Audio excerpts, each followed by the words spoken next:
Hello students, आज मैं cover करूंगा बीएससी पार्ट सेकंड के इनऑर्गेनिक केमिस्ट्री के मोस्ट इंपोर्टेंट अप्रोक्स 15 क्वेश्चंस। ये बुक यदि आपने अभी तक परचेज नहीं की है तो आप गुडागोड़ जी में पायल रोजगार सेंटर, जिनकी shop Kavita photostat roadways bus stand के पास में है, उनसे आप परचेज कर सकते हैं अच्छे किफ़ायती दामों में। तो स्टार्ट करते हैं। इनऑर्गेनिक केमिस्ट्री के जो फर्स्ट यूनिट है आपकी, जो प्रथम संक्रमण श्रेणी, फर्स्ट ट्रांजिशनल सीरीज, इसमें देखो फर्स्ट क्वेश्चन लिखा हुआ है आयनिक व सहसंयोजक त्रिज्या। आयनिक व सहसंयोजक त्रिज्या, इसके बारे में समझाना है। ये सुनना अब प्रथम और द्वितीय और तृतीय, यानी first transition series, second transition series और थर्ड ट्रांजिशन सीरीज, इसके बारे में इसको वर्णन किया गया है। मैंने क्लास में अच्छे से बताया कि फर्स्ट ट्रांजिशन सीरीज, सेकंड और थर्ड। ठीक है, यदि आपको इसमें नहीं भी इतना समझ में आ रहा है तो आपको एक बात बताई थी कि जो भी पीरियोडिक टेबल है उसमें लेफ्ट टू राइट जाते हैं तो क्या होता है, मोस्टली जो त्रिज्या होती है वो क्या होती है, घटती है। ठीक है, तो वो अप्रोक्स में सभी में, यदि मेरे कुछ भी ज्यादा नहीं समझ में आ रहा है तो इसमें ये तुल मैं कम से कम लिख सकता हूं कि सभी में क्या होगा, लेफ्ट टू राइट जाता हूं तो त्रिज्या क्या होगी, घटेगी। अब इसमें थोड़ा सा कंपैरिजन किया गया है आयनिक और सहसंयोजक त्रिज्या में, आयनिक और सहसंयोजक में त्रिज्या में कम, और इसके साथ में यहाँ पे देखो जर्कोनियम, हाफेनियम, इनमें भी कंपेरिजन किया गया। आपको एक बात तो पता है, जर्कोनियम और हाफेनियम की जो त्रिज्या होती है, रेडियस होती है, वो क्या होती है, अप्रोक्स सेम होती है सहसंयोजक त्रिज्या के कारण से। आगे इसमें देखो सेकंड लिखा हुआ है चुंबकीय गुण। अब ये चुंबकीय गुण कोई नया टॉपिक नहीं है, आप ये 10th क्लास से पढ़ते आ रहे हो। अनुचुंबकीय, प्रतिचुंबकीय, लोह चुंबकीय, कुछ भी नहीं आ रहा है समझ में, तीनों की अच्छे से डेफिनेशन लिख दो, इनका डायग्राम बना दो। इसमें देखो नेक्स्ट सी नंबर का है उत्प्रेरकीय गुण। अब सुनना, देखो आप बोलोगे कि हमें तो उत्प्रेरकीय गुण है, पढ़ाया ही नहीं गया, इसके पढ़ाने से मीनिंग नहीं रखता। उत्प्रेरकीय गुण का मीनिंग क्या हुआ, आपने जितनी भी ऑर्गेनिक केमिस्ट्री पढ़ी है उसमें कोई भी कैटेलिस्ट यानी जो भी रिएक्शन लिखते हो तो रिएक्शन पे जो एरो का साइन होता है उसके ऊपर कुछ ना कुछ आप उत्प्रेरक लिखते हो, वही उत्प्रेरक होता है, वही उत्प्रेरकीय अभिक्रिया है। जिस तरह से आपकी जो मोस्ट इंपोर्टेंट रिएक्शन होती है N2+3S2, ये Fe की प्रेजेंटेंस में NH3 अमोनिया का फॉर्मेशन करती है। यहाँ पे जो Fe होता है वो क्या होता है, उत्प्रेरक होता है। और मोलिब्डेनम क्या होता है, यहाँ पे मोलिब्डेनम क्या होता है, धनात्मक उत्प्रेरक की तरह इसकी वृद्धि को सहायक होता है। इस तरह से कुछ और भी अभिक्रिया लिखी गई है। ठीक है, इसमें देखो सेकंड क्वेश्चन है इलेक्ट्रॉनिक विन्यास लिखने हैं। इसमें इलेक्ट्रॉनिक विन्यास लिखने में ये देखो एटॉमिक नंबर दिए हुए हैं, आप एटॉमिक नंबर से कर सकते हो। आपको मैंने पीरियोडिक टेबल अच्छे से समझाई है तो इसके बेस पे आप एटॉमिक नंबर के आधार पे इनका इलेक्ट्रॉनिक विन्यास लिख सकते हो। इसमें बी नंबर का क्वेश्चन है कि संक्रमण तत्वों की त्रिविमीय रसायन। अब सुनना, त्रिविमीय रसायन, त्रिविमीय रसायन का मीनिंग क्या हो गया, GI और OI, ज्यामितीय समावता, और कौन सी हो गई, OI, ऑप्टिकल आइसोमेरिज्म। ठीक है, उनके बारे में आपको समझाना है। उसके बारे में आप सुनना, समझाने का मीनिंग क्या होगा। अभी मान लीजिए कि आपको ये नहीं आ रहा है, ठीक है, तो आप क्या कर सकते हो, ज्यामितीय समावता की अच्छे से डेफिनेशन लिख दी, जो ऑप्टिकल आइसोमेरिज्म है उसकी अच्छे से डेफिनेशन सीख दी। ठीक है, अब पूछा द्वितीय व तृतीय, तो द्वितीय और तृतीय में आपके पास में जो भी जिस भी टाइप की आपके पास में कंपाउंड बन रहे हैं उन कंपाउंड की स्ट्रक्चर बना दो। जिस तरह से आपको, जिस तरह GI की मैं बात करूं तो सिस और ट्रांस बनते हैं। आपको देखो आगे नेक्स्ट चैप्टर में सिखाया था MAA3 टाइप होता है, MA2B2C2 टाइप होता है। ठीक है, जिस भी टाइप का आपके माइंड में एग्जांपल आ रहा है उस टाइप का आप लिख सकते हो। ये देखो इसमें कुछ एग्जांपल दिए हुए हैं, इन एग्जांपल्स में मैंने इसको आपके नोट्स में भी कवर कराया है। जो एग्जांपल आपको याद होते हैं कम से कम उनको तो करने की कोशिश कीजिए। इसके साथ में ये देखो इसमें इसकी शेप बताई गई है। शेप जिस तरह से मैं बोलूँ कि त्रिभुजीय पिरामिडी है, वर्गाकार है, पंचभुजीय द्विपिरामिडी है, पंचभुजीय है, त्रिभुजीय द्विपिरामिडी है, अष्टफलकीय है, इस टाइप की जो संरचना है। ठीक है, इस टाइप को आपको पता है। जिस तरह से MA6 टाइप का बना, ठीक है, MA6 का मीनिंग क्या होगा, M का मीनिंग मेटल, A का मीनिंग क्या हो गया, लिगेंड, तो वो कैसा हो गया, ऑब्वियसली अष्टफलकीय होगा। MA5 होगा तो वो कैसा होगा, त्रिभुजीय द्विपिरामिडी हो गया। ठीक है, इस टाइप से मैं देखो इसमें कुछ एग्जाम्पल लिखे हुए हैं, ये एग्जाम्पल मैंने आपको नोट्स में कवर कराए हैं। ये पूरे एग्जाम्पल आपको याद नहीं करने हैं, अप्रोक्स आपके 8 एग्जाम्पल याद हो गए अच्छे से उसकी शेप के साथ में, तो सफिशिएंट है। नेक्स्ट देखने इसमें नेक्स्ट क्वेश्चन है संक्रमण तत्वों के रंग तथा स्पेक्ट्रमी व्यवहार। अब सुनना, नाम आया रंग तथा स्पेक्ट्रमी व्यवहार। अब रंग से नाम आ गया तो आपको तो सीधा यही ध्यान में रखना है, अयुग्मित इलेक्ट्रॉन, यानी जहां भी आपको अयुग्मित इलेक्ट्रॉन दिख जाए, यानी अनपेड इलेक्ट्रॉन दिख गया, इसका मीनिंग क्या होगा, वो अप्रोक्स क्या होगा, उसकी 90% पॉसिबिलिटी क्या होती है, कलर शो करेगा। ठीक है, तो ये तो हो गया जिस तरह से क्या हो गया उनका कलर वाला बिहेवियर। उसके साथ में स्पेक्ट्रमी व्यवहार। अब देखो इसमें साथ में कलर के कुछ एग्जाम्पल बताए गए हैं, जिस तरह से गुलाबी, गहरा नीला, ये कोबाल्ट का एग्जांपल ये मैंने कॉपी में कराया हुआ है, वह भी है। ठीक है, आप कलर के रिगार्डिंग अयुग्मित इलेक्ट्रॉनों की संख्या और इसके रिगार्डिंग जिस तरह से Mn+2 लिख दिया, Mn+2 में क्या हो गया था, Mn+2 में 3d5 का इलेक्ट्रॉनिक विन्यास हो गया, तो इसके रिगार्डिंग क्या हो गया, 5 अयुग्मित इलेक्ट्रॉन यानी अनपेड इलेक्ट्रॉन हो गए, तो इसके रिगार्डिंग क्या होगा, कलर आएगा। ठीक है, यानी कलर की जो पॉसिबिलिटी होगी वो क्या होगी, मोर देन होगी। ठीक है, इसके रिगार्डिंग एग्जाम्पल भी लिखा हुआ है, इस एग्जाम्पल को भी देख लेना है। आगे देखिए इसमें एक स्पेक्ट्रम का लिखा हुआ है, स्पेक्ट्रम में एक एग्जाम्पल दिया हुआ है टाइटेनियम का जो हेक्सा एक्वा संकुल दिया हुआ है। इस एग्जाम्पल को ढंग से देख लेना, इसको मैंने कॉपी में नोट्स में करवाया। इसका जो ग्राफ है ये भी आपको एज इट इज बनाना है। ये ग्राफ यदि नहीं समझ में आ रहा है तो इसको रट्टा मार लेना, लेकिन ये ग्राफ आप लिख के आओगे तभी नंबर मिलेंगे। नेक्स्ट इसमें देखो 3 नंबर का है FeCO लो चुंबकीय होती है। लो चुंबकीय यानी क्या होगा, उसमें जो चुंबकीय मैग्नेटिज्म की जो नेचर होती है क्या होती है, ज्यादा होती है, ठीक है। तो FeCO यानी जो फेरस है, कोबाल्ट है, निकल है, इसमें क्या होते हैं, सभी में अयस्क इलेक्ट्रॉन पाए जाते हैं, ठीक है। इससे यही इंफॉर्मेशन दी हुई है। बी नंबर का क्वेश्चन है संक्रमण धातु उनके यौगिक अच्छे उत्प्रेरक होते हैं। ये आपको बताया कि अच्छे उत्प्रेरक यानी जो कैटेलिस्ट होते हैं अच्छे होते हैं। इसका मीनिंग क्या होगा कि संक्रमण धातु में क्या होगा, अयस्क इलेक्ट्रॉन पाए जाने की पॉसिबिलिटी क्या होती है, मोर देन होती है। यानी अयस्क इलेक्ट्रॉन यदि अधिक हो गए तो क्या हो गए, बॉन्ड बनाने की यानी सहसंयोजक बंध बनाने की प्रकृति अधिक हो गई, बंध बनाने की प्रवृत्ति अधिक हो गई तो क्या होगा, उत्प्रेरक की क्षमता बढ़ जाएगी। इसमें देखो सी है सभी संक्रमण तत्व धातुएं होती है, ठीक है। यानी जो संक्रमण तत्व वो धातुएं होती है। आपको देखो पता है जिस तरह से जो अपना पीरियोडिक टेबल है उसमें क्या होगा, लेफ्ट हैंड साइड में क्या होती है, धातु, फिर बाद में कौन सी आती है, उपधातु। जिस तरह से मैं बोलता हूं ना, बोले शिवजी ऐसी तेरी आत्मा, उसके बाद में कौन सी आएगी, पी ब्लॉक वाले में अधातु, ठीक है। तो संक्रमण धातु कौन सी में आ गई, धातु की प्रकृति में आ गई। डी नंबर का क्वेश्चन है निम्न आयनों के लिए बोर मैग्नेट्रॉन में स्थित आघूर्ण की गणना। ये देखो आघूर्ण की गणना, इसका तो सीधा साधा फॉर्मूला है म्यू बराबर √n multiply n + 2 bore magnetron. n क्या था यहाँ पे, अयस्क इलेक्ट्रॉन की संख्या। यहाँ पे देखो कुछ एग्जांपल दिए हुए हैं Fe+2 Ti4+ यानी टाइटेनियम के यौगिक। आपको क्या करना है, टाइटेनियम दिया हुआ है, मान लीजिए Ti4+ दिया हुआ है तो टाइटेनियम का इलेक्ट्रॉनिक विन्यास लिखा, ठीक है। उसके बाद में 4+ लिखा हुआ है। इसका मीनिंग क्या होगा कि इसके संयोजक कोर से 4 इलेक्ट्रॉन निकालने, यानी 4s से 2 गए और क्या होगा 3d से 2 गए तो इसका इलेक्ट्रॉनिक विन्यास किस में कन्वर्ट हो गया, ऑर्गन में, ठीक है। तो यहां से इसके रिगार्डिंग इसमें क्या कर सकता हूं, इसका इलेक्ट्रॉनिक विन्यास में इसके लिए मैं बोर मैग्नेट्रॉन के आधार पर चुंबकीय आघूर्ण की गणना कर सकता हूं। 4 नंबर का क्वेश्चन है Mn2+ आयन Mn3+ आयन से अधिक स्थायी होते हैं। अब सुना, स्थायित्व की बात हो रही है। स्थायित्व कौन से होते हैं, या तो पूर्ण पूरित कक्षक होंगे, या अर्धपूरित होंगे, या कौन से होंगे, रिक्त कक्षक होंगे। यदि Mn2+ की बात करूं तो कौन सा विन्यास हो गया, 3d5। Mn3+ की बात करूं तो कौन सा हो गया, 3d4 हो गया। तो 3d5 में क्या हो गया, अयस्क इलेक्ट्रॉनों की संख्या ज्यादा हो गई। जिसमें अयस्क इलेक्ट्रॉनों की संख्या ज्यादा होगी वो क्या होगा, मोर स्टेबल होगा। नेक्स्ट देखना बी नंबर का क्वेश्चन है Cu2+ आयन अनुचुंबकीय होते हैं। यानी Cu2+ आयन अनुचुंबकीय होते हैं जबकि Cu+ आयन प्रतिचुंबकीय। अनु और प्रति, अनुचुंबकीय का मीनिंग जिसमें अयस्क इलेक्ट्रॉन होंगे वो क्या होगा, अनुचुंबकीय, और जिसमें नहीं होंगे वो कैसा हो गया, प्रतिचुंबकीय। तो Cu+ में कौन सा हो गया, 3d10 का विन्यास हो गया, 3d10 यानी अयस्क इलेक्ट्रॉन मिला नहीं तो कैसा हो गया, प्रतिचुंबकीय। नेक्स्ट देखना Fe2+ आयन की अपेक्षा Fe3+ आयन अधिक अनुचुंबकीय होते हैं। यानी जिसमें अयस्क इलेक्ट्रॉन की संख्या ज्यादा होगी वो क्या होंगे, अधिक अनुचुंबकीय। अनुचुंबकीय का मीनिंग ही क्या था, अयस्क इलेक्ट्रॉन जितने ज्यादा होंगे वो अधिक होगा। नेक्स्ट देखना डी नंबर का क्वेश्चन है Cr4 में क्रोमियम का ऑक्सीकरण अंक +6 है, ठीक है, फिर भी यह रंगीन होता है। यानी इसमें ऑक्सीकरण अंक भी +4 हो गया, फिर भी ये रंगीन होता है। इसका रीजन क्या होगा, सुनना देखिएगा।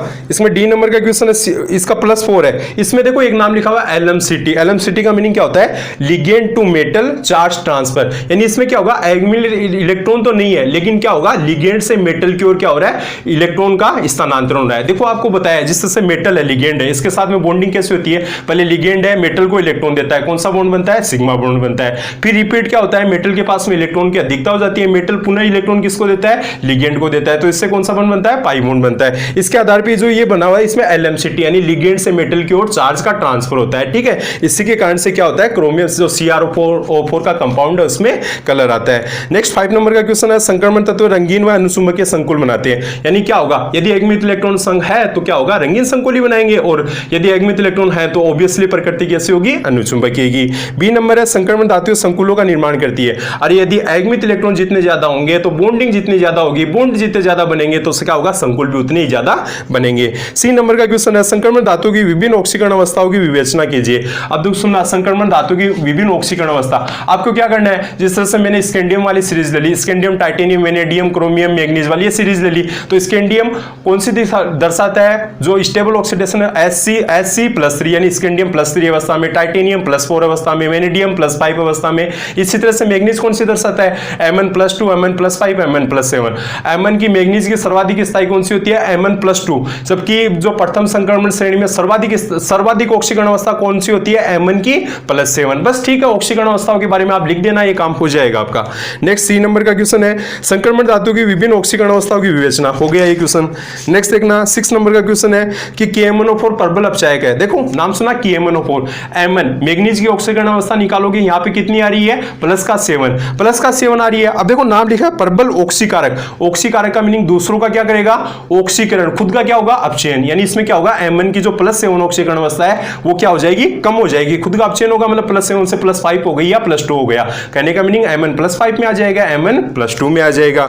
बी नंबर का क्वेश्चन है ZnCdHg में गलनांक निम्न होते हैं, यानी इनमें गलनांक निम्न होते हैं, क्यों होते हैं, क्योंकि इनमें यदि एगमित इलेक्ट्रॉन नहीं पाए जाएंगे तो क्या होगा, बॉन्ड नहीं बना पाएंगे, और बॉन्ड नहीं बना पाएंगे तो गलनांक भी क्या होंगे, ऑब्वियसली कम होंगे, लो होंगे।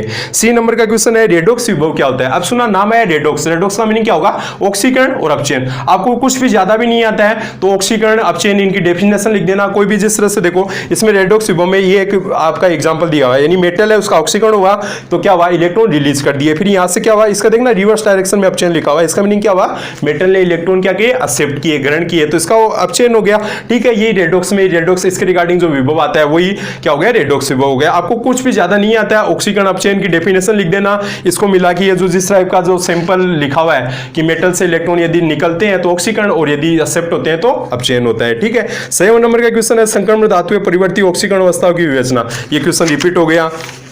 8 नंबर का क्वेश्चन है आयनन ऊर्जा वर्ग में ऊपर से नीचे आने पर घटती है। ठीक है, सुनना, ऊपर से नीचे आएंगे आकार क्या होता है, आकार बढ़ता है, आयनन ऊर्जा घटती है, बिल्कुल यही कहा है। लेकिन तृतीय संक्रमण धातु की आयनन ऊर्जा अपने से ऊपर वाले तत्वों से अधिक होती है। सुनना, सेकंड और थर्ड वाले इनमें तुलना करा रहे हैं, ऑब्वियसली होना क्या चाहिए, ऊपर से यदि नीचे जाएंगे तो आयनन ऊर्जा क्या होनी चाहिए, आयनन ऊर्जा घटनी चाहिए। ठीक है, बट ये क्या बोल रहा है, बोला सेकंड और थर्ड की अप्रोक्स सेम होती है। ऐसा क्यों होता है, ऐसा इसलिए होता है कि थर्ड श्रेणी में आते हैं तो क्या होता है, लेंथेनाइट सीरीज स्टार्ट होने लग जाती है, यानी 4f के 14 एलिमेंट्स आ जाते हैं, यानी 4f के 14 एलिमेंट्स आ गए तो इसके रिगार्डिंग क्या होता है, जेड इफेक्टिव और जो शील्डिंग इफेक्ट होता है वो क्या होते हैं, उसके कारण से जो आयनन विभव होता है वो क्या होता है, अप्रोक्स जो थर्ड ट्रांजिशनल सीरीज है उसका किसके इक्वल हो जाता है, सेकंड ट्रांजिशनल सीरीज के। बी नंबर का क्वेश्चन है संक्रमण तत्वों के रंग तथा स्पेक्ट्रम में व्यवहार, ये क्वेश्चन रिपीट हो गया। 9 नंबर का क्वेश्चन है संक्रमण तत्व क्या होते हैं। नाम संक्रमण, संक्रमण का मीनिंग क्या हो गया, वो बॉन्ड बना सकते हैं, यानी अयग्मित इलेक्ट्रॉन पाए जाएंगे, वे परिवर्ती ऑक्सीकरण अवस्था, ये क्वेश्चन रिपीट हो गया। 10 नंबर का क्वेश्चन है संक्रमण धातु के विभिन्न गुणों पर, यह अनुसंबंधीय प्रकृति, रिपीट हो गया। 11 नंबर का क्वेश्चन है, ए नंबर है क्रोमियम तथा कॉपर के द्वितीय आयनन विभव का मान अपने निकटवर्ती तत्वों की तुलना में अधिक होता है, यानी क्रोमियम और कॉपर है, इसका क्या हुआ, सुनना, द्वितीय आयनन विभव क्रोमियम है, क्रोमियम का इलेक्ट्रॉनिक विन्यास क्या होता है, 3d5 4s1। ठीक है, और कॉपर का, अब सुनना इसमें नाम लिखा द्वितीय आयनन विभव। अब भी मान लीजिए मैं क्रोमियम है उसका प्रथम आयनन विभव लिखूं, पहले मैं क्रोमियम का इलेक्ट्रॉनिक विन्यास बोलूं तो क्या होगा, 3d5 4s1।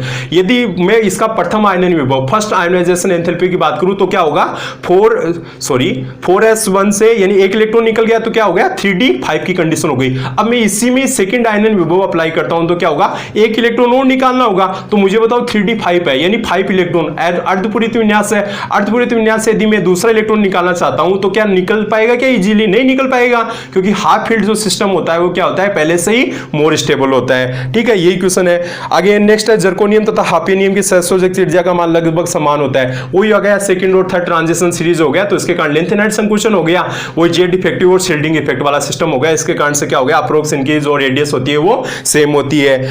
थर्ड क्वेश्चन है MnO3 Mle होता है जबकि MnO क्षारीय, MnO3 में मैग्नीज का ऑक्सीकरण कितना हो गया, +6, MnO में कितना हो गया, +2, क्योंकि O है, यानी ऑक्सीजन है, किस रूप में पाया जाता है, मोस्टली 99% कंडीशन में ऑक्सीजन है, O-2 ऑक्साइड की कंडीशन में पाया जाएगा, तो MnO3 में कैसा हो गया, Mn+6 हो गया, और MnO में कैसा हो गया, Mn+2 हो गया। तो इसके रिगार्डिंग जिसकी ऑक्सीकरण अवस्था ज्यादा होती है वो मोस्टली कैसा बिहेवियर दर्शाता है, अम्लीय दर्शाता है। 4th नंबर का क्वेश्चन है, इसमें संक्रमण धातु क्षारीय व क्षारीय मृदा धातु की तुलना में कम क्रियाशील होती है। सुनना, संक्रमण धातु है, यानी जो संक्रमण धातु है, क्षारीय धातु है, यानी S ब्लॉक, क्षारीय मृदा धातु है वो भी S ब्लॉक। ठीक है, उसकी तुलना में कम क्रियाशील होती है, कम क्रियाशील। अब सुनना, इसमें बात कर रही है कि कम क्रियाशील क्यों होती है, क्योंकि संक्रमण धातु के जो उच्च आयनन विभव पाया जाता है, आयनन विभव उच्च का मीनिंग क्या होगा कि इसमें सुनना, इलेक्ट्रॉन निकालने के लिए देखो पहले तो 4s से निकालने पड़ेंगे, फिर किससे निकालने पड़ेंगे, 3d से निकालने पड़ेंगे, यानी पहले तो 4s से निकाला, 4s से मान लीजिए फर्स्ट आयनन विभव अप्लाई किया, सेकंड वाला किया, फिर थर्ड किया, थर्ड का आते आते क्या हो जाता है, वैल्यू क्या हो जाती है, आयनन विभव की बढ़ती जाती है, और क्या हो जाता है, सुनना, 4s बाह्य कोश हो गया और 3d क्या हो गया, उसका आंतरिक कोश हो गया, तो आंतरिक कोश होने के कारण से क्या होगा, नाभिक का जो आकर्षण बल है उस पर और ज्यादा इफेक्टिव होता है, यदि इफेक्टिव है तो इसके कारण से क्या होगा, आयनन विभव का मान भी बढ़ेगा। फिर 12 नंबर का क्वेश्चन है संक्रमण तत्व किसे कहते हैं, हो गया, ये क्वेश्चन हो गया। इसमें C नंबर का क्वेश्चन ये भी हो गया, ये देखो इसमें थर्ड नंबर का क्वेश्चन देखना, CRO क्षारीय, CR2O3 उभयधर्मी और CRO3 अम्लीय होते हैं। ठीक है, अब सुनना, CRO में Cr किस में हो गया, क्रोमियम +2 में, CR2O3 में किस में हो गया, क्रोमियम प्लस का 3 में, सॉरी CRO में किस में हो गया +2, CR2O3 में किसका हो गया +3, CRO3 में किसका हो गया +6। अभी आपको एक बात बताई थी, जिसमें ऑक्सीकरण अवस्था ज्यादा वो कैसा, अम्लीय। अब देखो +2, +3, +6 तीनों में नाम लिखने हैं, तो सर्वाधिक वाला कैसा हो गया, अम्लीय, बीच वाला कैसा हो गया, उभयधर्मी यानी +3 वाला उभयधर्मी, और सबसे कम यानी +2 वाला कैसा हो गया, क्षारीय हो गया। नेक्स्ट वाला देखना 13 का, Cu+ लवण श्वेत है, जबकि Cu+2 लवण रंगीन है। सफेद का मीनिंग क्या हो गया, सफेद का मीनिंग कलरलेस कब होता है, जब अयगमित इलेक्ट्रॉन होता ही नहीं है, तो Cu+ है। 3d10 4s0, तो अयगमित इलेक्ट्रॉन नहीं है, इसका मीनिंग कैसा हो गया, जो नेचर हो गई वो कैसी हो गई, कलरलेस हो गई। नेक्स्ट देखना Mn+2 Mn+3 से अधिक स्थायी, ये क्वेश्चन हो गया। संक्रमण तत्व ये भी हो गया ये क्वेश्चन सभी। फोर्थ नंबर का क्वेश्चन है, ये फोर्थ नंबर का क्वेश्चन हो गया है, देख लेना, सॉरी 14 नंबर का क्वेश्चन है, ये भी हो गया है।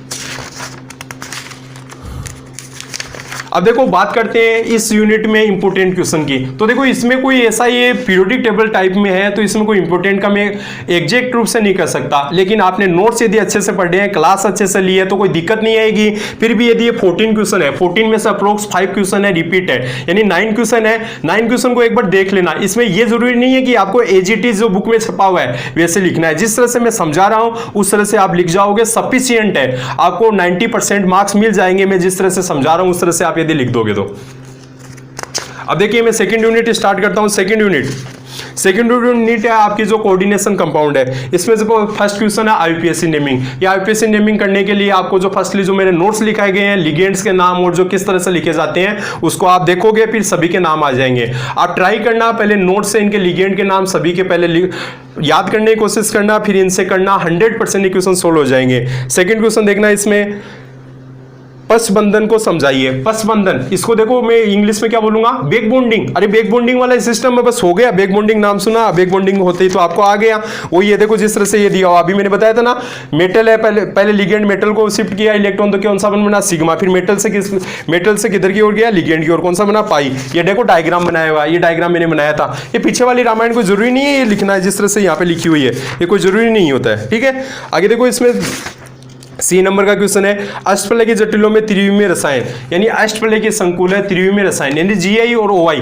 अरे बहुत बताया मैंने, Ma6 का कंपाउंड है, उसमें क्या इस तरह से देखो, मान लीजिए मैंने एग्जांपल लिया, मैंने इस टाइप का, देखो आपकी बुक वाला एग्जांपल ले लेता हूं, चलो देखो COCl2 NH3 का 4, ठीक है, ये वाला कंपाउंड ले लिया। तो इसमें जो क्लोरीन क्या हो सकता है कि एकदम से 180 डिग्री के एंगल पे आ गया तो कौन सा हो गया, ट्रांस हो गया। यदि पास में आ गया तो कैसा हो गया, सिस हो गया। ये तो जीआई का एग्जाम्पल हो गया। ओआई के एग्जाम्पल में देखो आपके लिखा हुआ है MA2Y2 ये वाला टाइप हो गया, MA4X2 ये वाला टाइप हो गया। इनको देखोगे, मैंने बुक में आपको नोट्स में अच्छे से समझाया, एक बार देखोगे नोट्स से पढ़ने के बाद में क्लियर हो जाएगा, समझ में आ जाएगा। थर्ड नंबर का क्वेश्चन है लिगेंड तथा किलेट की परिभाषा। लिगेंड की परिभाषा बताए, किलेट का मीनिंग क्या होगा, ऐसा लिगेंड जिसमें क्या होता है, जो डोनेटिंग वाली जो नेचर है, यानी उसमें क्या होगा, एक से ज्यादा यानी more than one donating atom होता है, तो उसके रिगार्डिंग वो क्या करता है, मेटल से बॉन्ड बना लेता है। अब बात करते हैं किलेट की। किलेट का मीनिंग क्या होता है, एक चक्रीय संरचना यानी रिंग शेप की संरचना बना लेता है, वही सिस्टम क्या कहलाता है, किलेट कहलाता है। इसको ढंग से देख लेना। किलेट के एग्जाम्पल आपको कई प्रकार की किलेट के एग्जाम्पल लिखाए हुए हैं, बुक में जरूर कम लिखे हुए होंगे, पर आप एक बार नोट से पढ़ने की कोशिश करना, अच्छे से क्लियर हो जाएगा। फोर्थ नंबर क्वेश्चन है प्लेटिनियम संकुलों की ज्यामितीय समवेताओं को समझाइए। अब PtCl2 NH3 का होल्ड हुआ है, सी है, यानी एक बार सिस कंपाउंड बना दिया, एक बार कौन सा बना दिया, ट्रांस कंपाउंड बना दिया।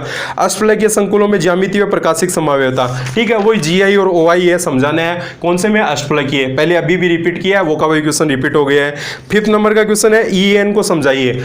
EN इफेक्टिव एटॉमिक नंबर, ये इफेक्टिव एटॉमिक नंबर जो कितना आता था, मोस्टली कितना आता था, 36 आता था। देखो इसका एक फॉर्मूला है, एक एग्जांपल दिया है आपके, देखो ये CONH3 का होल 6 प्लस का 3, इसमें देखो निकालते कैसे है, यानी कोबाल्ट है कौन सी स्टेट में, NH3 उदासीन लिगेंड है और इसके ऊपर चार्ज कितना है, प्लस का 3 है, तो CO+3 में है, यानी 27 इसमें इलेक्ट्रॉन होते हैं। फिर +3 का मीनिंग क्या हो गया, 3 इलेक्ट्रॉन रिलीज हो गए, तो रिमेनिंग कितने रहे, 24 रहे, NH3। नेक्स्ट इसमें C नंबर का क्वेश्चन है, उपसंयोजक यौगिक अंकों के लिए प्रयुक्त संयोजकता बंध सिद्धांत, ठीक है, संयोजकता बंध सिद्धांत यानी वीबीटी। वीबीटी आप देखो कौन कौन से सिद्धांत दिए हुए हैं आपकी बुक में, मैंने इसमें करवाए थे विद्युत उदासीनता सिद्धांत और पाईबंध, ठीक है। ये विद्युत उदासीनता सिद्धांत और पाईबंध है। यहाँ पे बुक में विद्युत उदासीनता सिद्धांत का डायग्राम नहीं है, मैंने आपकी कॉपी के नोट्स में देखना अच्छे से डायग्राम बनाया है। पाईबंध सिद्धांत का भी ये डायग्राम है। ये जो नंबर है आपके इसके रामायण के नहीं आएंगे, डायग्राम के नंबर आएंगे। डायग्राम को अच्छे से देख लेना, मैंने नोट्स की कॉपी में अच्छे से समझाया है किस तरह से डायग्राम बना था, किस तरह से ये रिक्त पाली थी, किस तरह से भरी हुई पाली थी। ढंग से देखोगे समझ में आ जाएगा।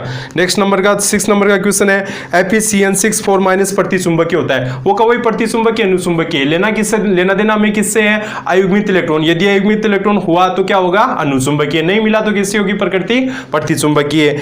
इसमें बी नंबर के क्वेश्चन है आईयूपीएसी नाम। आईयूपीएसी नाम आप लिख ही दोगे। 7 नंबर का क्वेश्चन है आईयूपीएसी नाम, ये भी हो जाएगा। 8 नंबर का क्वेश्चन है आंतरिक व बाह्य कक्षक संकुल। इनर ऑर्बिटल कॉम्प्लेक्स और आउटर ऑर्बिटल कॉम्प्लेक्स, ठीक है। यानी इनर वाला कब बनता है, जब D2sp3 हो। यदि अष्टफलकीय सिस्टम है तो D2sp3 वाला कैसा हो गया, इनर वाला। और आउटर वाला कैसा होगा, यदि sp3d2 वाला सिस्टम हो गया तो कैसा हो गया, आउटर वाला सिस्टम हो गया। वो का वही सेम सिस्टम है, ये आउटर और इनर वाला D2sp3 और sp3d2। आप बना के देखना डायग्राम जिस तरह से 3D7 विन्यास वगैरह, इसके लिए समझ में आ जाएगा। नेक्स्ट इसमें देखो संकुलों के सूत्र, वो क्या है, इसमें आईयूपीएसी नेम का नेमिंग दे रखी है, आपको इसके फॉर्मूला बनाने हैं। 10 नंबर का क्वेश्चन है अष्टफलकीय संकुल है जिस तरह से कोबाल्ट है, कोबाल्ट +2 और कोबाल्ट +3, ठीक है। यानी ये अष्टफलकीय संकुल सरलता से कोबाल्ट +3 में ऑक्सीकृत हो जाते हैं, यानी CO+2। सुनना देखो CO+2 कोबाल्ट का एटॉमिक नंबर कितने पे आता है, माना फिर कौन निकाले, 27 पे, यानी कैसा हो गया 3D7 4s2, ठीक है, 3D7 4s2। अब इसमें क्या हो गया कि +3 का मीनिंग इसमें CO+3 में आएगा। +3 का आने का मीनिंग क्या होगा कि इसमें 3D7 4s2 वाला सिस्टम था, 4s से 2 इलेक्ट्रॉन निकल गए, एक ही इलेक्ट्रॉन किससे निकलेगा, 3D से निकल गया। तो ठीक है, तो इसके रिगार्डिंग क्या होगा कि जो इलेक्ट्रॉनिक विन्यास है और ज्यादा मोर स्टेबल हो जाएगा। नेक्स्ट वाला इसमें देखना K3FeCN6, यहाँ पे Fe की ऑक्सीकरण अवस्था कितनी है, +3 है, जबकि नेक्स्ट वाले में भी कितनी है, +3 है। लेकिन एक बात ध्यान से देखना, फ्लोराइड कैसा लिगेंड होता है, वीक फील्ड लिगेंड, जबकि साइनाइड कैसा होता है, स्ट्रॉन्ग फील्ड लिगेंड। तो वीक फील्ड लिगेंड क्या करवाता है, पेयरिंग करवाता है क्या, नहीं करवाता, जबकि स्ट्रॉन्ग फील्ड लिगेंड क्या करवाता है, पेयरिंग करवाता है।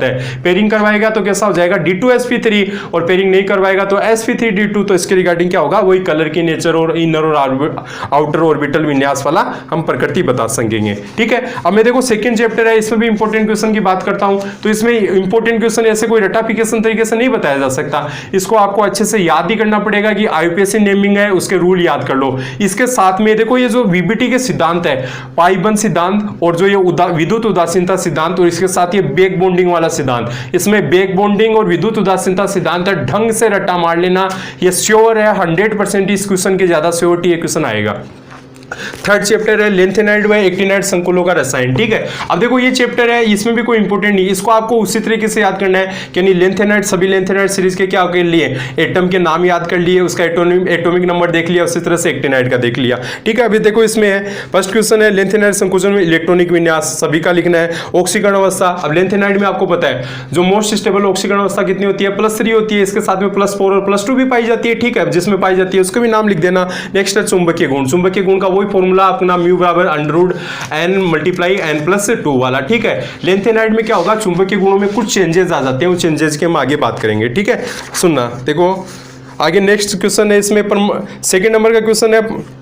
अब देखो लेंथेनाइड में ये चुंबकीय गुण वाला जो ये डायग्राम है, ये चुंबकीय गुण वाला जो डायग्राम है, ये डायग्राम अच्छे से देखना। मैंने नोट्स की कॉपी में देखो ये डायग्राम कुछ इस तरह से है कि यहाँ पे देखो जो म्यू की जो प्रकृति है, यानी जो चुंबकीय गुण है, वो पहले बढ़ा, फिर घटा, फिर रिपीट बढ़ा, ये इस तरह का कैसे सिस्टम है। यानी अयुग्मित इलेक्ट्रॉनों की संख्या बढ़ेगी तो म्यू क्या होगा, बढ़ेगा, यदि कम होगी तो क्या होगा, पुनः घटेगा। बस उसी के आधार पर बनाया गया है, मैंने नोट्स की कॉपी में अच्छे से समझाया है, लिखा है, वहां से आप देखना एक बार, समझ में आ जाएगा। सेकेंड क्वेश्चन है परमाणु क्रमांक बढ़ने पर एक्टिनाइडों की त्रिज्या घटती है।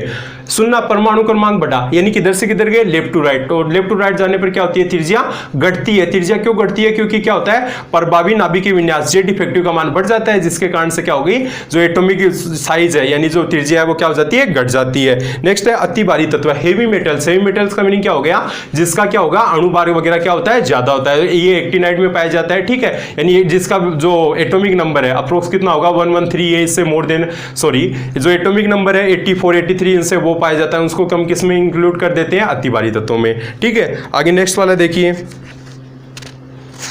यूरेनियम, नेप्टूनियम, प्लूटोनियम और अमेरिशियम, इसका पृथक्करण, इनका पृथक्करण है। अब देखो यहाँ पे तो रामायण टाइप में लिखा हुआ है, ठीक है, आपकी बुक कॉपी खोलना, उसमें मैंने देखो अच्छे से चार्ट से बताई है। और यहाँ इसके साथ में सुनना, इसमें देखो कुछ विधियाँ दी हुई है, यहाँ पे जिस तरह से विधियाँ दी हुई है, अवक्षेपण की विधि है और इसके साथ आयन विनिमय विधि है, ये विधियों के नाम, और इसमें चलो नाम तो ढंग से याद कर लेना, इसकी रामायण भी यदि नहीं याद होती है तो नाम, ये अवक्षेपण विधि और ये आयन विनिमय विधि, आयन रेजिन विनिमय वाला, ये नाम अच्छे से याद कर लेना और इसको हाईलाइट करके लिख देना, नंबर आ जाएंगे। यदि याद हो पाता है अंदर का थोड़ा बहुत भी किसी की तरह से तो कोशिश करना, यदि ये भी नहीं याद हो पाता है तो मिनिमम ये नाम तो ढंग से याद कर लेना, अवक्षेपण विधिया, आयन विनिमय विधिया, और यदि ये नाम भी याद हो जाता है, कार्बनिक विलायमों में निष्कर्षण, यानी इसमें 4 विधियों के नाम दे रखे हैं, सिर्फ आपके नाम भी याद हो गए तो सफिशिएंट है ये। थर्ड नंबर का क्वेश्चन है, संक्रमण तत्व है, अंतर संक्रमण तत्वों के चुंबकीय गुण, यानी क्या होगा, डी ब्लॉक एलिमेंट्स और ए ब्लॉक एलिमेंट्स है, उसके चुंबकीय गुणों के में क्या करना है, कंपैरिजन करना है। ठीक है, यानी यदि मैं डी ब्लॉक की वाले की बात करूं तो ठीक है, तो उसके बेसिस पे हम फॉर्मूला क्या लगाते हैं, म्यू बराबर अंडर n + 2 बोर मैग्नेटोन वाला। जबकि क्या होता है, लेंथेनाइड एक्टिनाइड में क्या हो जाता है, थोड़ा सा इसमें क्या हो जाता है, चेंजेस हो जाता है। चेंजेस का मीनिंग क्या हो जाता है, इसमें कक्षीय वाला भी जुड़ जाता है और स्पिन वाला भी जुड़ जाता है, यानी चक्रण वाला भी, यानी इसमें क्या होता है, ऑर्बिटल वाला और स्पिन वाला, 2 प्रकार के चुंबकीय आघूर्ण जुड़ जाते हैं, किसमें जुड़ जाते हैं, लेंथेनाइड और एक्टिनाइड वाले में। ठीक है, नेक्स्ट इसमें देखो सी नंबर का क्वेश्चन है, लेंथेनाइड संकुचन। इस चैप्टर का सबसे मोस्ट इंपोर्टेंट क्वेश्चन लेंथेनाइड संकुचन, जो मैंने बोर्ड पे मिनिमम 4 बार इसको रिपीट किया है। इसमें क्या होता है, सुनना, मैं देखो रिपीट कर देता हूं। लेंथेनाइड संकुचन का मीनिंग क्या होता है, सेकंड ट्रांजिशन सीरीज से थर्ड में जाते हैं। ठीक है, ऑब्वियसली ऊपर से देखो यहाँ पे क्या होता है, 14 एलिमेंट्स की वृद्धि हो जाती है, यानी जो 4f में 14 एलिमेंट्स आ जाते हैं। ठीक है, 14 एलिमेंट्स आ गए तो इसके रिगार्डिंग क्या होगा, जेड इफेक्टिव है और शील्डिंग इफेक्ट है। जेड इफेक्टिव है, जेड इफेक्टिव क्या बोलता है कि एटॉमिक साइज को क्या करने की कोशिश करता है, कम करने की कोशिश करता है, जबकि शील्डिंग इफेक्ट क्या करता है, शील्डिंग इफेक्ट साइज को बढ़ाने की कोशिश करता है। तो ठीक है, ओवरऑल इसमें क्या होता है कि शील्डिंग इफेक्ट बोलता है कि मैं साइज को बढ़ाऊंगा, जेड इफेक्टिव बोलता है घटाऊंगा। तो ओवरऑल क्या होता है, इसका जो रेट है, यानी दोनों की क्या हो जाती है, अप्रोक्स सेम हो जाती है, तो इसके कारण साइज है वो इतना अधिक नहीं बढ़ पाता है। ये लेंथेनाइड संकुचन है, यानी सेकंड ट्रांजिशन सीरीज से थर्ड में जाते हैं तो साइज में कोई इतना ज्यादा अधिक अंतर नहीं आता है। ठीक है, और मैंने नोट्स में अच्छे से इसकी डेफिनेशन लिखाई है, वहां एक बार पढ़ लेना इसको। नेक्स्ट इसमें 4th नंबर क्वेश्चन है, लेंथेनाइड प्रकृति में किस प्रकार के होते हैं, पृथक करने की विधियां। अब इसमें देखो विधियां है, यहाँ पे जिस तरह से विधियां लिखी हुई है, इसका मैंने चार्ट बनाया है, उस चार्ट से आप याद करोगे तो अच्छा होगा। इसमें कुछ अभिक्रिया है, यदि अभिक्रिया ज्यादा भी नहीं याद रह पाती है तो मिनिमम 3 रिएक्शन तो याद करने की कोशिश करना। ठीक है, नेक्स्ट है इसमें यूरोपियम में +2 ऑक्सीकरण अवस्था क्यों दर्शाता है, यानी यूरोपियम +2 क्यों दर्शाता है, क्योंकि ये क्या होगा, +2 अवस्था में इसके जो यौगिक है वो स्टेबल हो गया। स्टेबल होने का रीजन क्या है, ठीक है, यानी इसमें क्या होगा, अर्धपूरित विन्यास आ जाता है। अर्धपूरित विन्यास आ गया, हाफ फील्ड आ गया, तो हाफ फील्ड क्या होता है, मोस्ट स्टेबल होता है।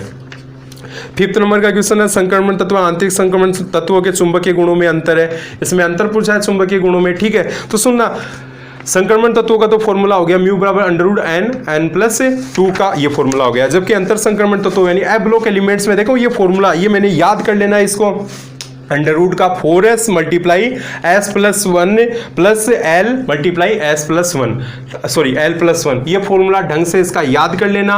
इसके बेस पर सिर्फ आप ये फॉर्मूला लिख के इन दोनों के लिख लेना कि जिस तरह से जो अपना संक्रमण तत्व होता है उसमें क्या होता है, सिर्फ कौन सा होता है, स्पिन वाला चक्रण वाला काउंट होता है, जबकि इसमें क्या होता है, चक्रण वाला प्लस कक्षीय वाला दोनों काउंट होता है, किसमें, लेंथेनाइड और एक्टिनाइड सीरीज में। ठीक है, आगे को सुनना, देखो ये जो डायग्राम दिया हुआ है, ये डायग्राम चुंबकीय आघूर्ण का मैंने पहले ही बताया था, लेंथेनाइड वाले ये डायग्राम है चुंबकीय आघूर्ण का।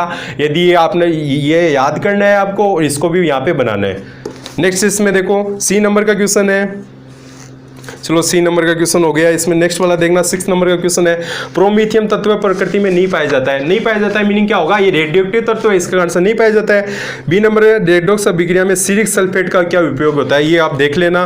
विनिमय विधि को समझाइए, ये क्वेश्चन इंपॉर्टेंट है, विनिमय विधि को आपको ढंग से देखना है। ठीक है, इसकी कुछ रिएक्शन लिखी हुई है, ये रिएक्शन है मैंने चार्ट रूप में बताई थी, आप इसको यहां से देख सकते हो या मेरे नोट से भी देख सकते हो। नेक्स्ट इसमें देखिए, नेक्स्ट क्वेश्चन मैं कवर करता हूं, ये सुना, निम्न पर संक्षिप्त टिप्पणी लिखिए। एक्टिनाइड तत्व अधिक संख्या में जटिल यौगिक बनाते हैं, ये इतना इंपॉर्टेंट नहीं है। 8 नंबर का है आंतरिक संक्रमण तत्व हो गया। लेंथेनाइड के त्रिधनात्मक आयनों के चुंबकीय आघूर्ण, ये त्रिधनात्मक तत्व के यानी लेंथेनाइड है +3 ऑक्सीकरण अवस्था में दर्शाते हैं। अरे EU और YB +2 में, और थोरियम वाला वो +4 में, ये तो दर्शाते हैं। इसके अलावा सभी की क्या होती है, मोस्ट स्टेबल तो +3 होती है। तो जितने भी कंपाउंड बनते हैं उन सभी कंपाउंडों के नाम लिख देना जो भी आपको समझ में आता है। और ये देखो जो मैग्नेटिक वाला, ये जो मैग्नेटिक मोमेंटम वाला जो ये डायग्राम है जो 3rd बार रिपीट हो रहा है, इस डायग्राम को कंपलसरी है यहाँ पे बनाना, मार्क्स मिल जाएंगे।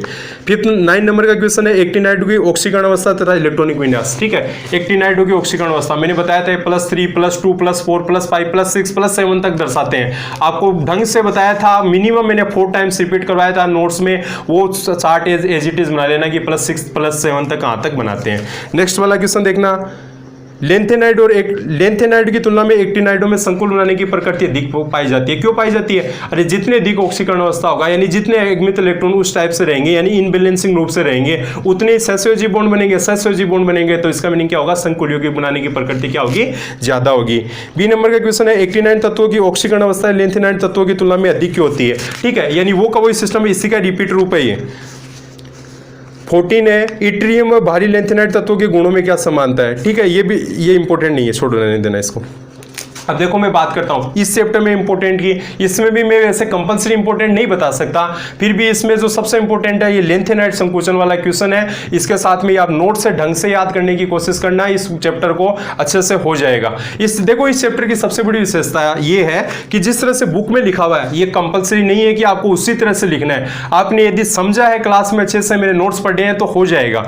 4th नंबर का क्वेश्चन, सॉरी 4th नंबर का चैप्टर है। देखो 4th नंबर का चैप्टर में बताने से पहले एक बात बताता हूं, जो आपकी यूनिवर्सिटी है उसने जो कोर्स है 50% कर दिया, यानी आपको 1.5 आवर 1.5 घंटे का टाइम दिया जाएगा, जिसमें अप्रोक्स आपको 3 क्वेश्चन करने होंगे। ठीक है, तो आपको यदि ढंग से 2 यूनिट भी आपने कवर कर लिए तो आपका काम हो जाएगा। ठीक है, 4th यूनिट मैंने इसका कुछ पार्ट यानी अप्रोक्स 30% पार्ट पढ़ा है, फिर भी इसमें जो मोस्ट इंपोर्टेंट क्वेश्चन है वो मैं बता देता हूं। फर्स्ट लेटिमर आरेख, लेटिमर आरेख मैंने क्लास में 2 दिन पढ़ाया है, ढंग से पढ़ाया है, उसको ढंग से याद कर लेना। सेकंड क्वेश्चन है इसका रेडॉक्स विभव, रेडॉक्स विभव वाला क्वेश्चन है, ये भी मैंने कवर करवाया है, इसको भी देख लेना। ठीक है, लेटिमर आरेख तो कंपलसरी है, 100% इसकी भी श्योरिटी बनती है, इसको ढंग से देख लेना। और नेक्स्ट इसमें जो इंपॉर्टेंट क्वेश्चन है, नेक्स्ट देखो इसमें 4th नंबर का क्वेश्चन है। नेक्स्ट इसमें 4th नंबर के में बी नंबर का क्वेश्चन है, जल में पदार्थों के रेडॉक्स स्थायित्व की विवेचना कीजिए।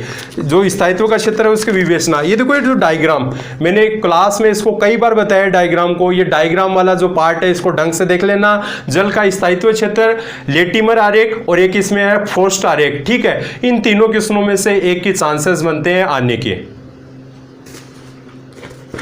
मैं इस चैप्टर से कुछ ज़्यादा और इंपॉर्टेंट नहीं बताऊंगा क्योंकि मैंने पढ़ाई नहीं है, मैं डायरेक्ट शिफ्ट होता हूं अपने 5th यूनिट पे, अम्ल क्षार और अजलीय विलायक। ठीक है, अब सुनना, ये भी चैप्टर उस टाइप का है कि रटाफिकेशन नहीं है। आप नोट्स में जाओ, नोट्स में बहुत अच्छे से लिखा हुआ है लुईस क्षार, ब्रोंस्टेंट अम्ल, जिस तरह से लुईस अम्ल वगैरह इनके बारे में आप थ्योरी पढ़ोगे, थ्योरी से ये ऑब्वियसली जिस तरह से देखो फर्स्ट क्वेश्चन है, फर्स्ट क्वेश्चन में क्या करना है आपको, एग्जाम्पल्स में से छांटने है कि कौन सा एसिड है कौन सा बेस है। यदि आप ऐसा करने की डायरेक्ट इसमें से रट्टा मारने की कोशिश करोगे तो पॉसिबिलिटी है कि एग्जामिनर एग्जाम्पल चेंज कर देगा। ठीक है, तो आप रट्टा मत मारो, मेरे जो नोट्स है उसमें से इसकी थ्योरी देखो कि एसिड में क्या किस तरह की डेफिनेशन लिखाई गई है, बेस में क्या लिखाई गई है। यदि आप डेफिनेशन समझोगे तो और इजीली अच्छे से आपके याद हो पाएंगे। फर्स्ट क्वेश्चन है, देखो इसमें से क्या करना है, अम्ल क्षार को छांटना है, लुईस अम्ल क्षार को। सेकंड है विलायकों के समायन प्रभाव, इस चैप्टर का इंपॉर्टेंट क्वेश्चन, समायन प्रभाव, विषम आयनन प्रभाव, इसके पॉसिबिलिटी बहुत अधिक बनती है, तो इसको ढंग से याद कर लेना है, चाहे रट्टा मार लेना। थर्ड है कॉन्जुगेटेड एसिड बेस थ्योरी, ये भी ढंग से देख लेना, कॉन्जुगेटेड एसिड बेस थ्योरी जो लिखा है ना सी नंबर का क्वेश्चन, संयुग्मी अम्ल क्षार युग्म, इसी को कॉन्जुगेटेड एसिड बेस थ्योरी। ये बी नंबर का क्वेश्चन और सी नंबर का क्वेश्चन ढंग से याद कर लेना, इसके चांसेस बहुत अधिक बनते हैं। नेक्स्ट में इसमें सेकंड क्वेश्चन बताता हूं, द्रव्य SO2 और अमोनिया विलायकों के रूप में, SO2 और अमोनिया विलायकों के रूप में। अब ये नाम आ गया अमोनिया और SO2 गैस विलायकों के रूप में। ज्यादा यदि कुछ आता है नहीं आता है, SO2 की संरचना बनाई, NH3 की संरचना बनाई, इनका क्या लिखा, जिस तरह से साइज वगैरह के बारे में इसका बता दिया, एंगल वगैरह, बॉन्ड एंगल कितना बनता है, संकरण कौन सा होता है, इसका जिस तरह से शेप कैसी होती है, इसके बारे में जो भी आपको जिस टाइप की रिएक्शन आती है। ठीक है, कि NH3 यदि इलेक्ट्रॉन ग्रहण करता है तो कैसा होगा, यदि इलेक्ट्रॉन रिलीज करता है तो किस टाइप की स्ट्रक्चर बनेगी, ठीक है, तो उसके बारे में बताना है। उसके साथ में इसके ये ऑक्सीकारक प्रकृति, अपचायक प्रकृति, जिस भी टाइप की आपकी जो रिएक्शन आपको लिखाई गई है उसमें से आप थोड़ा थोड़ा भी लिख दोगे, आपका काम हो जाएगा। अप्रोक्स आपने 2 डाइबेज पढ़ दिए तो काम हो जाएगा। नेक्स्ट है इसमें एसिटिक अम्ल जल में एक दुर्बल अम्ल की भांति व्यवहार करता है, जबकि द्रव अमोनिया में प्रबल अम्ल की भांति, ठीक है। ये देखना कॉन्जुगेटेड एसिड बेस थ्योरी है, उससे पहले उसको समझने की कोशिश करना, उसके आधार पे क्वेश्चन सोल्व होगा। मैंने नोट्स में आपको कॉन्जुगेटेड एसिड बेस थ्योरी बताई है, उसको अच्छे से समझना, फिर ये क्वेश्चन इजीली सोल्व हो जाएगा, उसके एग्जाम्पल में भी बताया होगा।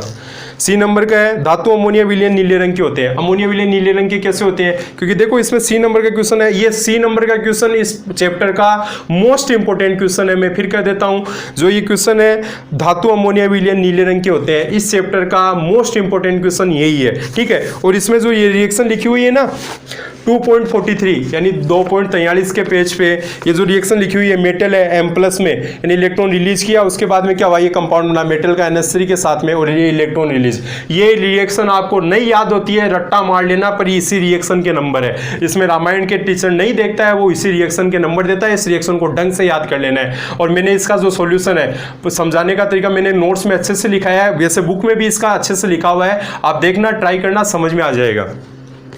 थर्ड नंबर का क्वेश्चन है अम्ल क्षारों के आर्यनीय सिद्धांत। अरे आर्यनीय सिद्धांत, लुईस सिद्धांत, ब्रोनस्टेड सिद्धांत, लक्स फ्लूइड थ्योरी, ये 4 ही 5 ही तो बताए थे मैंने। इसमें देखो अम्ल क्षार की विलायक तंत्र की परिभाषा, ठीक है। सी नंबर का lux fluid theory, first question था इसमें धातु अमोनिया का नीला रंग, सेकंड क्वेश्चन है लक्स फ्लूइड थ्योरी। दोनों क्वेश्चन की इंपोर्टेंस बहुत ज्यादा है, इनमें से श्योरिटी है एक ना एक 100% मिलेगा। नेक्स्ट इसमें सी नंबर का क्वेश्चन है, सॉरी सी नंबर का क्वेश्चन का मीनिंग है मेरा 5 नंबर के क्वेश्चन है लुईस अम्ल क्षार सिद्धांत है। ये बहुत अच्छे से मैंने करवाया है, इसको पार्ट्स में डिवाइड करवाया है। लुईस अम्ल है, इसके 3-4 टाइप लिखाए हैं, लुईस क्षार के भी लिखाए हैं, तो उनको पार्ट्स के रूप में विभाजित करके लिखोगे तो बहुत अच्छे इजीली याद होंगे, ठीक है। और 6 नंबर का क्वेश्चन है एसिटिक अम्ल जल में, ये रिपीट हो गया, ये क्वेश्चन 6 नंबर का रिपीट है। 7 नंबर का क्वेश्चन है लुईस अम्ल क्षारों में पृथक्करण करना। ये पृथक्करण रट्टा मारने से नहीं होगा, एग्जामिनर क्वेश्चन को एग्जाम्पल को चेंज कर देगा। मैं फिर कह रहा हूं, तो आप इनकी पहले थ्योरी पढ़ने की कोशिश करना, उसके आधार पर ये अच्छे से सोल्व हो पाएंगे। किसी के पास यदि थ्योरी नहीं है तो वो ये ट्राई करेगा कि जो बुक में जिस टाइप का लिखा हुआ है उसी से समझने की कोशिश करेगा। सम आयनन और विषम आयनन प्रभाव, ये हो गया। 9 नंबर का क्वेश्चन है उभय प्रोटिक विलायक। उभय प्रोटिक का मीनिंग क्या होता है, उभय प्रोटिक का मीनिंग क्या होगा कि वो अम्ल और क्षार दोनों की तरह व्यवहार करेंगे। जिस तरह से NH3 है, NH4+ में भी कन्वर्ट होता है, NH2- में कन्वर्ट होता है, हो गया उभयधर्मी व्यवहार। इसी तरह से H2 है, जल है, H3O+ में भी कन्वर्ट होता है, यानी एसिड के हो गया, OH- क्षार में हो गया, ये इसका उभयधर्मी व्यवहार है। अरे आपको SO2, NH3 और H2 इन तीनों के जो रिएक्शन है वो लिख देनी है, काम खत्म। 10 नंबर का क्वेश्चन है अजलीय विलायक। अजलीय विलायक का मीनिंग क्या होता है, जिस तरह से देखो एग्जांपल लिखा हुआ है NH3 SO2 HF H2SO4, ठीक है। इसके बारे में ये कुछ रिएक्शन लिखी हुई है, ये देख लेना। 11 नंबर का क्वेश्चन है एसिटेमाइड जलीय विलयन में दुर्बल क्षार किंतु द्रव अमोनिया में, ये वही है कॉन्जुगेटेड एसिड बेस थ्योरी। यदि देखोगे तब ये क्वेश्चन समझ में आएगा। ए नंबर का। बी नंबर का विलायकन अभिक्रिया रेडॉक्स अभिक्रिया, विलायकन अभिक्रिया, ये क्वेश्चन रिपीट हो गया। 12 नंबर का क्वेश्चन ब्रोस्टेंट अम्ल थ्योरी है, ठीक है, ये हो गया। उसमें बी अम्ल क्षार सिद्धांत हो गया। ये देखो 30 नंबर का क्वेश्चन वही आ गया, लुईस अम्ल और लुईस क्षार में विभिन्नता। ये एग्जाम्पल तभी कवर होंगे, मैं फिर कर देता हूँ, थ्योरी को आप अच्छे से पढ़ना, उसके जो पॉइंट लिखाए गए हैं उससे फिर एग्जाम्पल पे आना, बहुत अच्छे से कवर हो जाएंगे। नहीं रट्टा मारोगे तो कंफ्यूज क्रिएट हो सकता है। अब देखो ये जो 5 यूनिट है मैंने कवर कराती है। अब मैं बात करता हूँ, देखो हमें आपको पढ़ना किस तरह से, कई बोलेंगे नहीं हमें तो थोड़ा कम समझ में आया, हमारी याद नहीं हुआ, हमने तो क्लासें ही नहीं ली थी, कई प्रकार की अदर्स क्वारीज है, ठीक है। तो आपको मैं कहता हूँ कि कोई BSc है, BSc पार्ट सेकेंड है, कोई इतना हार्ड नहीं है, अच्छे से संतुष्टि से ये जो आपकी पार्ट पब्लिकेशन है उसमें मैंने जिस टाइप से समझाने की अभी कोशिश की है उसको डेली का डेली 1 घंटा दो, ठीक है। अभी आप यदि 2 यूनिट अच्छे से कर लेते हो, क्योंकि एग्जाम में आ रहे आपको क्या करना है, 50% ही तो कोर्स करना है, इसका मीनिंग 3 क्वेश्चन ही तो अटेंड करने हैं। यदि 2 यूनिट आपने अच्छे से कवर कर ली तो काम हो जाएगा। 5 की 5 यूनिट आपको कवर करने की जरूरत नहीं है, ठीक है। कोई ये चाहता है कि मैं 100% पेपर करना चाहता हूं तो वो 5 के 5 यूनिट करे, और 100% का मीनिंग है 100% तो कोई कर ही नहीं सकता, क्योंकि यदि 10 में से 10 तो कर ही नहीं करने हैं आपको 10 में से 3 करने हैं। यदि 5 क्वेश्चन आते हैं, 6 आते हैं तो उसमें भी आपको 3 करने हैं, ठीक है। तो यदि ये 3 वाला सिस्टम है तो मिनिमम 2 यूनिट तो ढंग से 2 यूनिट ऐसे देख लो, जो इसमें तो मैं श्योर हूँ 100% 100% इसमें मेरी कोई कमी नहीं रहेगी। उस 2 यूनिट को अच्छे से याद कर लेना और मैं नेक्स्ट सेशन है जिस तरह से फिजिकल केमिस्ट्री का वो भी अच्छे से बना दूंगा। आप अच्छे से पढ़ाई करिएगा। और आज सभी से मेरा एक रिक्वेस्ट है, आज मेरे दादाजी की तबीयत थोड़ी ख़राब है तो प्लीज़ आप दुआ करना कि वो अच्छे से सही हो जाए। धन्यवाद।